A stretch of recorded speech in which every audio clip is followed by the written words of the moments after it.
It's a story of Casey Hathaway, a little kid who was abducted, found 2 days later, and people suspect that he was abducted by Bigfoot, and no one's ever really figured that out what happened. No, he wasn't abducted by a Bigfoot, but he followed a Bigfoot. Hi everyone, thank you for watching. By law, I have to tell you that this is for entertainment purposes only. All videos are property of Psychic Liz Cross, LLC. Thank you. Hello, everybody. It's Mr. Reality and Psychic Medium Liz Cross. Liz, how are you doing today? I am doing great. I'm so excited for what you have for us. If you want to vote for your favorite sci-fi drop number for us to continue to review, go ahead and put your vote at ko-fi.com/reality forecast. Thanks for your donations there. So this one, about 2019, this is the story of Casey Hathaway, a little kid who was abducted, found 2 days later, and people suspect that he was abducted by Bigfoot and taken care of by Bigfoot, and no one's ever really figured that out what happened. So I wondered if we could figure out what really happened there.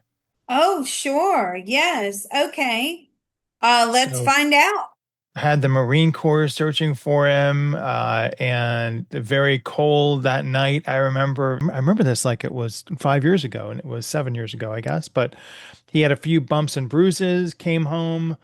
Conclusion was that he really didn't get abducted by Bigfoot, but I wanted to know, did he really get abducted by Bigfoot, or did he just get found by Bigfoot and Bigfoot took care of him? Because that's what I like to believe.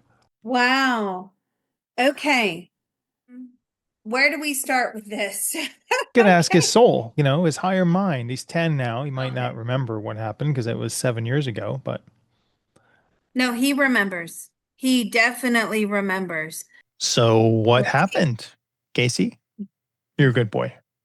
Were you abducted by a Bigfoot? No, he wasn't abducted by a Bigfoot, but he followed a Bigfoot.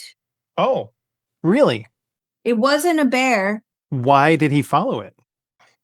Could be dangerous. When you're 3, nothing's dangerous. Why did he?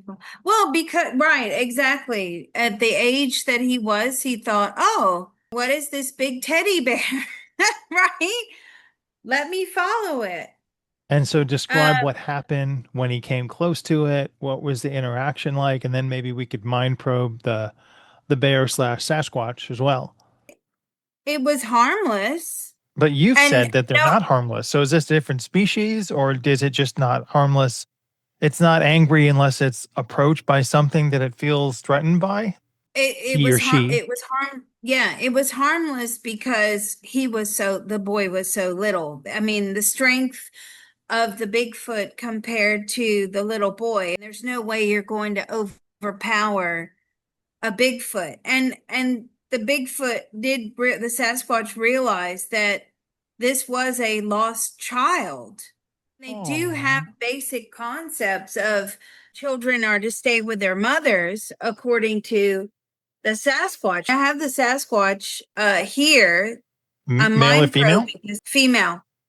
And thank you for taking care of the little boy. Does she have other children, other little baby Sasquatches? Well, they're grown now. She's saying she can't have children anymore. How old is she? So in human years, how old are you? Mid-50s, approaching 60. Do they track calendrical systems or full moon systems? Do they have any way to do things specifically when there's a type of moon, or do they know the passing of seasons? Oh, yes. These are good questions. They understand seasons. They do have a concept of time, not in the same concept that we have. They do have a concept of moon phases. And what was the other one? Just what do they do in those different seasons? How are they living differently with a full moon versus a new moon? Do you do anything different on the full moon as opposed to the new moon? She says that their hunting ability increases during the full moon. The intuition increases, but that's the same for humans as well. Intuition definitely increases around the full moon. They use the full moon to their advantage to help light the way. Obviously, do you have the ability to start fires? Do you know how to start a fire? That's a no. Do they have, so cooked food is always raw. What other things do we not know about Sasquatch that she could enlighten us on? They're very similar to humans in so many ways. Well, so what happens in the wintertime? They kind of hibernate in the wintertime. They do put on weight in order to hibernate. They keep their expense of energy down to a minimum during the wintertime because they know that food is more scarce. What about spring and summer? Like, well, mating season and birthing season. How long is the gestation period? Is it the same as a human, about 9 months? Well, she's saying it's about 8 months. But don't forget it. I don't think they fully understand the time that we have. So, and when your babies are born, are they similar in size to human babies? Like, say, the average size would be like 7 pounds. And they're similar in size, but they grow more quickly. So when she captured or found this poor Casey, what were her thoughts? And did she have anything thinking that maybe she would keep him, or did she know she had to give him back? No, it was, I have to return him to his mother. A lot of anxiety. I mean, he followed her, and there was a lot of anxiety about how am I going to return without being seen. Was he cold? Yeah, he was cold. He was cold. How did you keep him warm? She covered him with leaves and sticks and hugged him. Oh, And yeah, how did he eat? He ate what we ate. And what was that? Leaves and berries? Yes. And what about drinking? How did he drink? He drank what? Sap. They gave him like sap from a tree. Did he meet others in the family? No. She could not take him back to where the family was for fear that they would hurt him, the males. And how many in her family, her group, her tribe? How many? At the time, 5. And did they identify by any particular name? No. So they say you have the ability to phase shift or move from one point to another through a temporal or teleportation. How do you do that? And can you do that? Or is that a different species? Oh, can you like do that? Make yourself disappear and teleport? Yes, and they can also make themselves invisible. So could you do this with Casey, or was that ability impeded? Yes, but obviously Casey didn't have that same ability, so she Okay. didn't bother. She didn't want to scare him. When you shift, where do you go? Do you know? Ooh, when you shift, where do you go? Basically, wherever you want to go. Do you go into other dimensions? And they can. Or do you go from like one location to another? Mostly one location to another location. But they also have this ability to cloak, invisibility cloak. Can you see your other tribe mates when they're cloaked? Yes.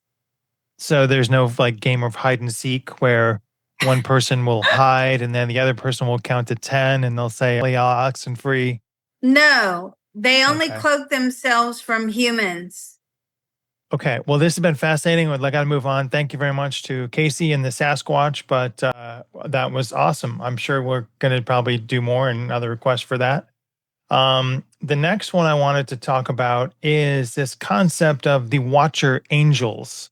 So the Watcher Angels are in a few different books of the Bible, and I wondered if we could get a better understanding of what classification is. Is it angels? Is there some class that's always viewing what we're doing? Ooh, do we have a realm that is a Watcher realm? Yes, we do. We have a Watcher realm. The Book of Enoch so devotes a lot to the fall of the Watchers. Are they still in power? Are they a classification of angels? No, I'm not getting that they're angels. Are they still? No, they're not in power. No. So they're not in power. Are they still watching? And why do they watch? And what do they do with that knowledge that they watch and catalog? So what I am tapping into is like a research realm in the Matrix. They research and they send information back to the universal consciousness. So are they watching other solar systems or just planet Earth? Just the Earth plane. Seems like a lot of work for Earth. I don't know if it's all that work. What have they just determined based on what's going on right now? They determined based on what's going on right now that this is a very complicated and complex place to live in. I think that goes without saying, yes, but have they made determinations? Because people say we're in the end time. People say we'll be smitten and, smited. Do they have that power to do that at all? Or will judgment be cast upon us for the actions of the bad few? There's no judgment off of the Earth plane. There's no judgment that I can see. It's only self-judgment through life review. But there's no judgment up there. How many within this classification of Watcher realms? How many Watchers are there? Oh, there's thousands of them. I would call them researchers. Have they ever been human? Have you ever been? No. Are they extraterrestrial in origin? How did they get their job? Or are they just different portions splintered off from source to do a secondary job? They were appointed. Were they ever on the Earth plane? At one time they were on the Earth plane, yes. But they've evolved past that. And you were appointed? Yes. And there's just data entry. And they're just gathering information and passing it along. So where does this concept of fallen angels come in? The fallen angel part is really the dark portion of source. Source is not 100% white light. Sure. It's a yin mostly yang. Right. I mean, it was mostly white light, but not 100%, which is where we come in, right? Because 50-50. if source was 100% white light, there would be no reason to exist. The cycle would be complete, and there would be no reason to extend all of this energetically. So what the fallen angels, obviously a lot of this stuff is channeled by God knows what entity that was giving information at the time, but a lot of fallen angel, I mean, I guess that's a nice way of putting it, but it really is like the darker concepts of source. I'm not saying source is dark. I'm just saying source is incomplete. Do they have the ability to procreate or energetically procreate? Or will their numbers stay the same? They are interchangeable. So once one graduates, a new one is appointed. You say graduates. What is the progression of Watcher realm individual or energetic substances once they are done recording? What's their next job? Then they move out of the Watcher realm into another role, which is like an ascension. Because we don't just stop ascending because we get into the spirit world and we no longer have to reincarnate. Now we have to ascend through the spirit world. It's just that we don't suffer. Right. Upper man. Exactly. I'd like to put in a request for the smiting department. See if I could be considered a candidate for that. I'd be very happy to join the smiting department. Not allowed. Curses. All right. We're moving on. To the alchemical revival here. So this talks about the Philosopher's Stone. It's long been described as the legendary substance where I could add it to lead and turn that into gold. So I thought maybe some people consider it immortality, longevity, but historians have debated whether or not this is a reality or fake. So I wondered if we could find out, is alchemical changing of metals a real thing? It certainly was, yes. All right, if anybody'd like to donate lead to Mr. Reality's gold project, you can send that. How did they do this, and why was this technology lost, or is it still just hidden technology? It's not hidden. It's not a hidden technology. There are people out there that know how to do this. The real question is, why would you want to? Well, what are you able to transmute, I guess, is the main question we need to ask. And to do that, we could talk to Who are we going to talk to? Nicholas Flamel. We can ask him what you're really doing. You're converting one thing into another thing is what you're doing.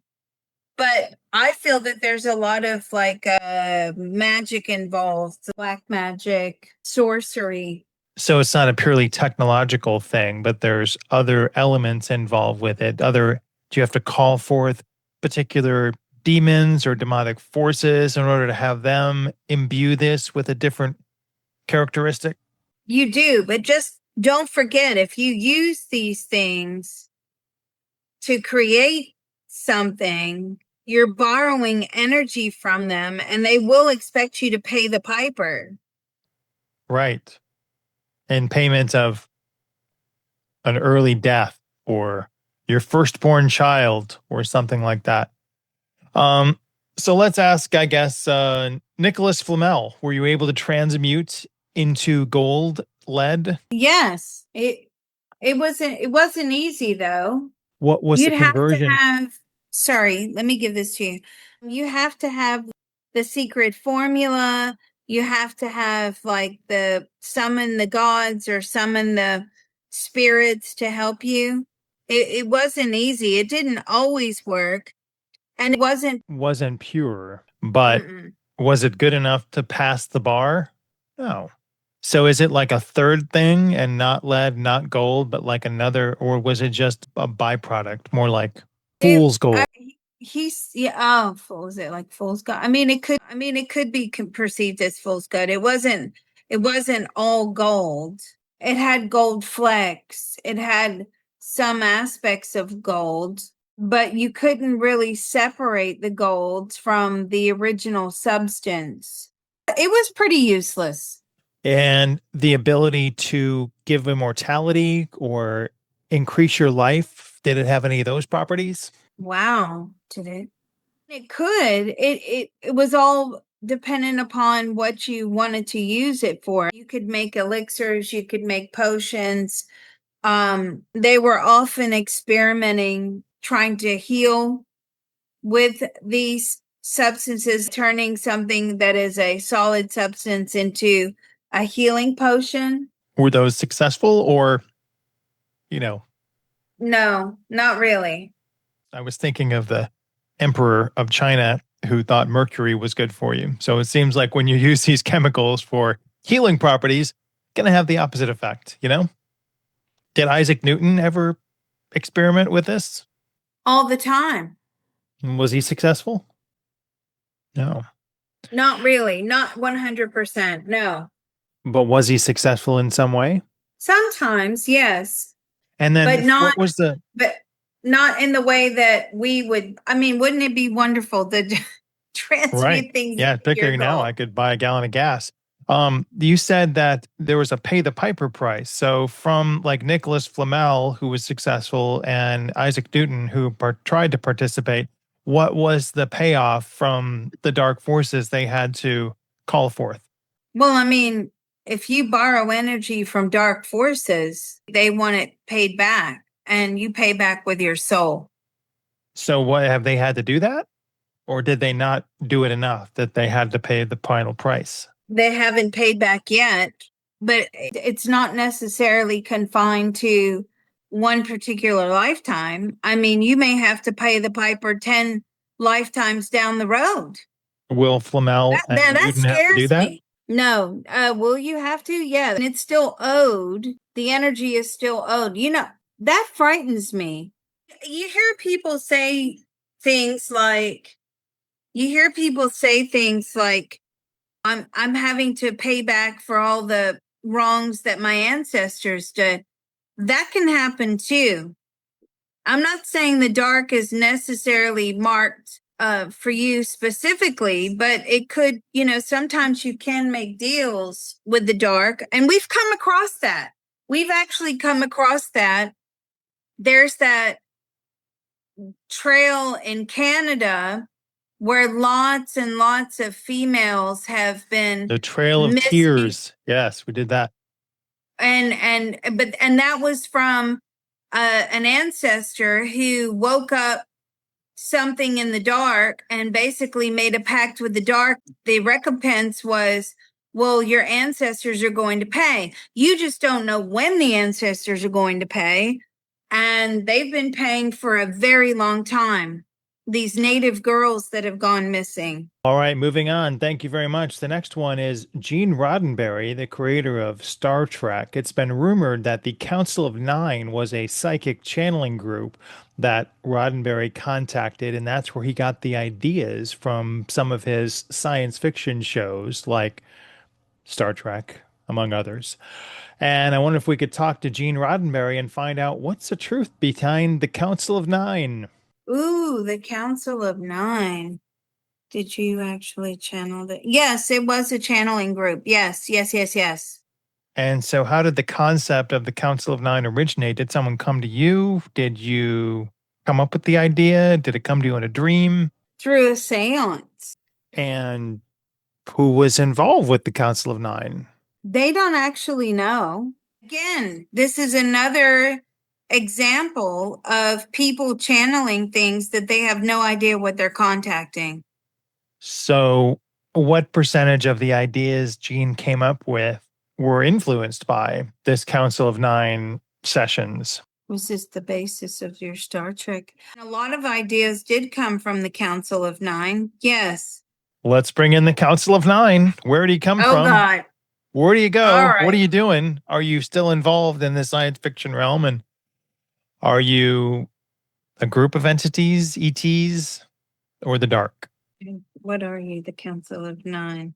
They're a collective.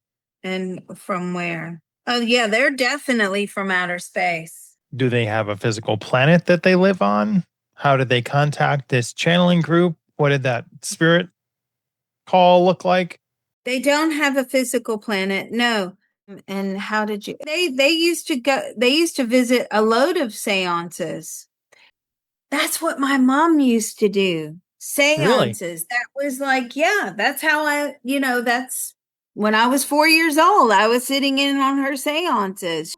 Any Council of Nine seances? No, she would contact. She liked to keep it to like guide specific people. She'd contact her guides or which is a very generic term, I think, but she had particular ones that she would connect with. But no, that's how it was back in the day. They did seances. And are they still in communication with any other groups on Earth now? I guess they'd like to be. They were right now, but actively, No, what's their goal? no, they're not engaging anymore. And what would your goal be? It would be to revive like their story. Are you from an old remnant of another universe? An afterglow? No. How did you come to be? They were created in programs. They're like an AI. And oftentimes, as we're connecting with things outside of our matrix, we're finding that, who's programming all of these things. I'm not exactly sure. That's going to take a lot more exploration. Interesting. And so this Council of Nine, are they in contact with any other humanoid-based planetary systems? No. So in the universe alone, they chose Gene Roddenberry to come through and give him story ideas about science fiction shows. They could do anything, and yet that's what they decided to do. They really wanted to create their story. Was it true? I mean, some of it's true.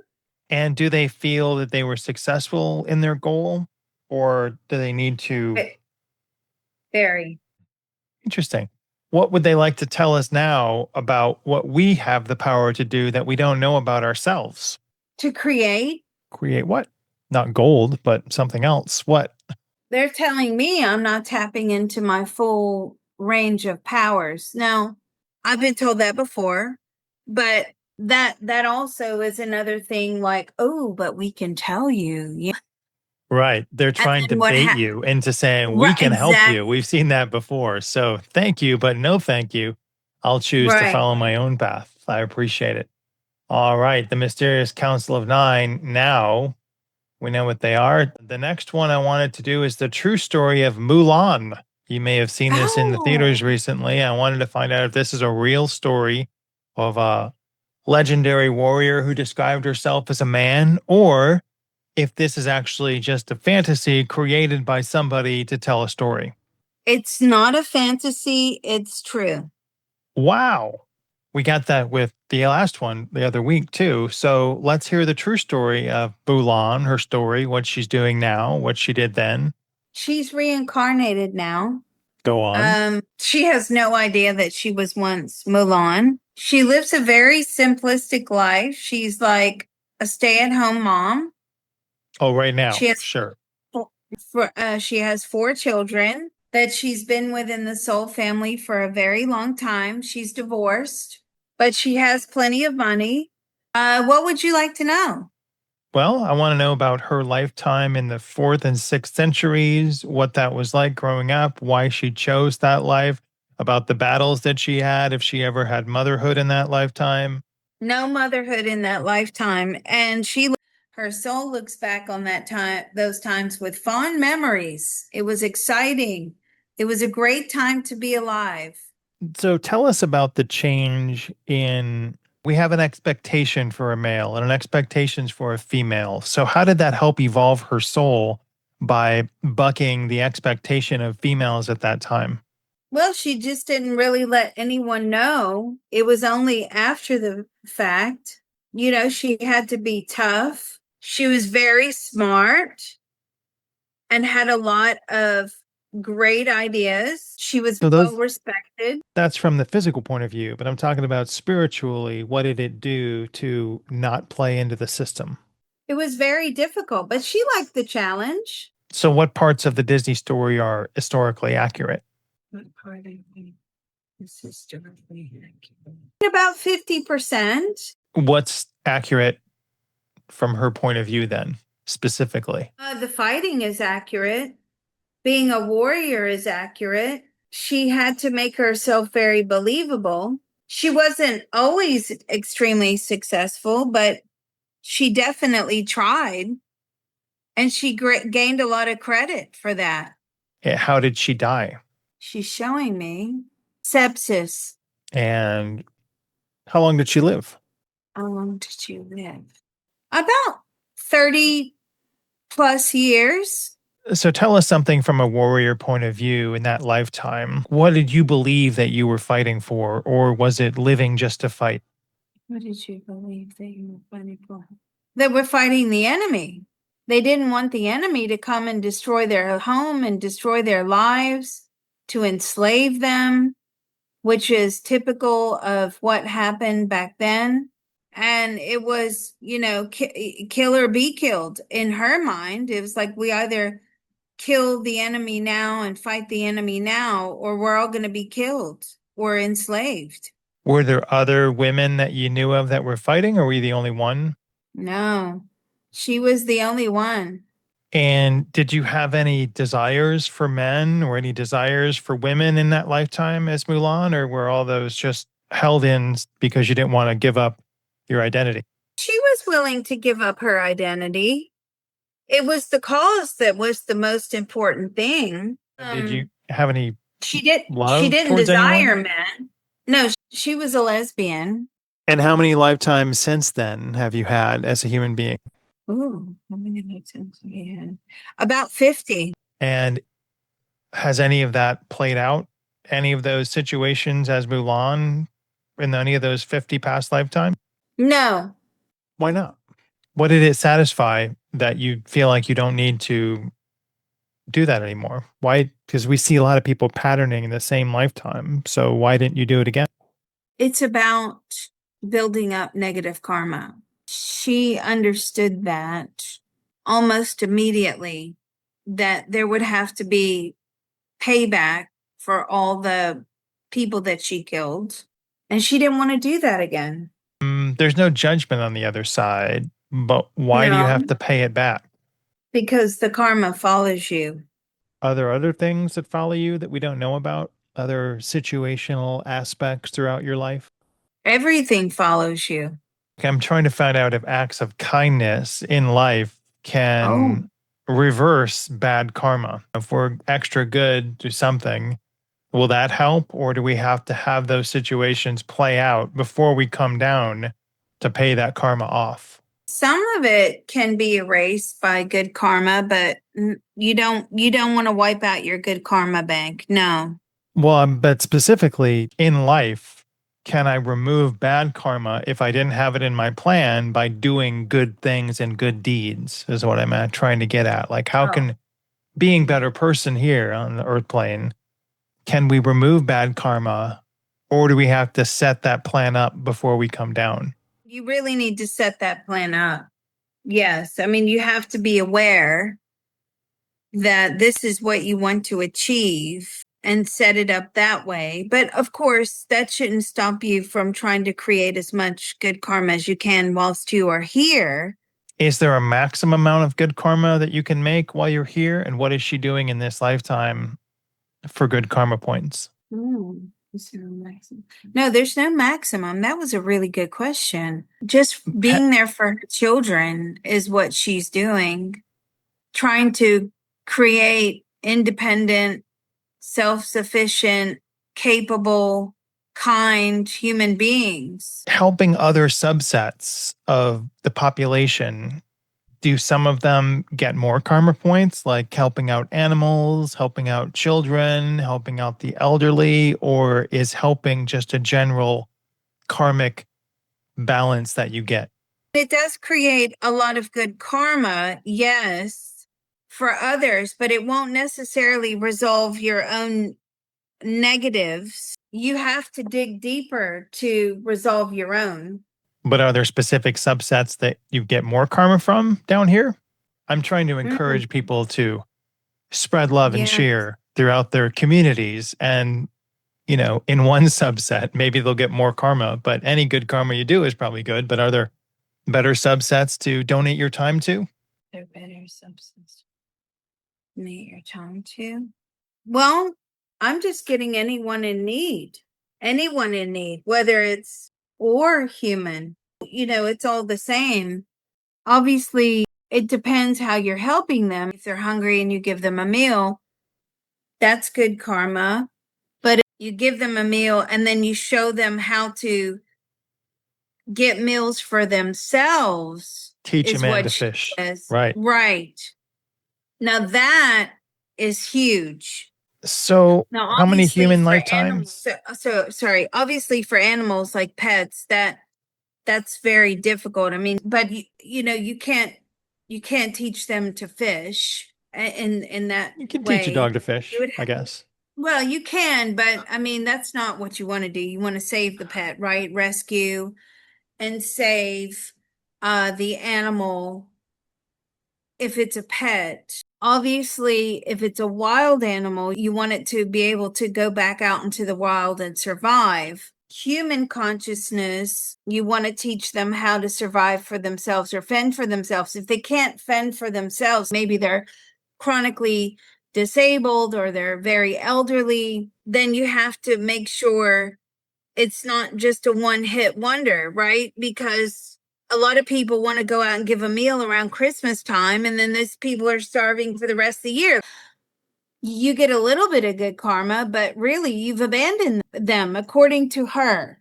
Do pets have a memory of the times they've had in past lives with us, or do they also have a mind wipe? They have a mind wipe. I mean, they know who they belong to on a soul level. They know on a soul level who they make contracts with. They also go through mind wipes. And how many human incarnations has Mulan had? 700. And what ascension level step is she on? 4. And what's her karmic bank look like with regards to all those that she has killed? How is the debit and credit allocated? That's cleared. Those that she killed, that has been cleared. Really? Congratulations. What's next for her? Yeah, really. Just being a good mom. That's all she's really concerned with. All right, that's awesome. The next one we're moving on to is our UFO battle. And this story is one that's I'm like a bit. It's the story of, if it could open up, that would be great. 1 second. Apparently Resume. Right there. This is Stefan Denaerde, who was actually a very important person. And then he met some aliens. And these are the aliens that he alleged to have met. The, where is it? The Iargans from Epsilon Eridani. So I wonder if we could ask whether or not this was a real happening that Stefan Denaerde happened to experience during his lifetime, or if he made up the story. That is a total and utter fantasy. So it's a fantasy, and yet the idea of the Iargans came through, and it was noted by air defense. They saw that he was getting a beam at his house, and they summoned some officials to his house to find out what type of radio equipment. So he made up the whole story in his head. It was a fantasy. Now, when you open yourself up to contact with those beings, you will have occurrences, whether you notice them or not. You're opening them up. You're saying, hey, I'm here. You can contact and connect with me. They will come in contact with you. Certainly back then, they don't necessarily need to spend their energy doing that now because they have outlets like Bashar and things like that. But yeah, there was a beam. They didn't know where it was coming from, but it was very short-lived. And so this idea of the extraterrestrials that he saw, that he came into contact with, that he believes that he met, is he didn't actually meet them in physical? No. And do they have any physical appearance, any physical body, or did they manifest themselves energetically? This was all just made up in his head. I'm sorry. And it's not a real situation? He thought it was real at the time, but I'm getting it's not real. So where did the information come from then? His own consciousness. And why did his consciousness make that up? Well, it was certainly scheduled into the lifetime. Again, we find that all the time. He had a lot of delusional behavior and psychosis, and this was all part of it. And it was his way of coping? I think what I'm getting, it's not so much coping, it's his brain was wired that way.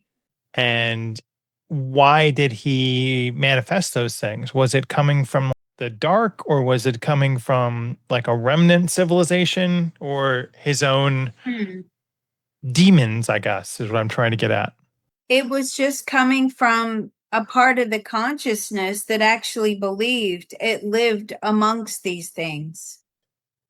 Let's move on to the UFO battler. And this time we're going to look at a blob and see if we can figure out what a blob is. So let's see this one over Utah and this one over Orlando, Florida. Can you tell what both of these are and what they're from? The one from Orlando, that's fake. The one from Both Orlando is fake? fake. No, the one from Orlando is fake. The one from Utah, what is that? What is the blob? That's more of an orb. A good orb or a bad orb? Good or bad? Both. I mean, it could be both good and bad. Is it a man-made orb, or is it a energetic orb from somewhere else? No, it's an energy orb. It's just here to show its presence. Is it a spirit? I feel it's a spirit. I don't feel that that's UFO at all. Are there angels that present themselves as like orbs? They can, yes. That's not an angel. They can sometimes. We're going to look at this one over Seattle, Washington, May 21st, 2023. What about that orby orb? Yeah, that's an orb as well. And what is its function? Well, that one was trying to contact its relative. But its the relatives didn't notice. Yes. Yeah, the relatives didn't notice. There's an orb family? What do they call each other? Oh, no, the relatives that are still living in body form on the earth plane. So it's an energetic projection from spirit to try to talk to its relatives. I thought there was an orb family that we could talk to. Oh, no. Trying to make connection to its living family here on the earth plane. And it's what actually percentage their grandmother. of discarnate spirits orb themselves out. Vast majority. So a lot of the projections that we see in the night sky of orbs are actually just our dead relatives saying, "Hey, what's up?" A lot of times, yes. Oh. Well, Liz, it's been fun. Thank you very much, each of you out there. I appreciate you, and I appreciate Liz Cross for doing this and engaging in my interests. We appreciate you and your comments. Liz, I guess I'll see you next time. Awesome. Thank you so much. Please don't forget, Mr. Reality has a tip jar listed down below.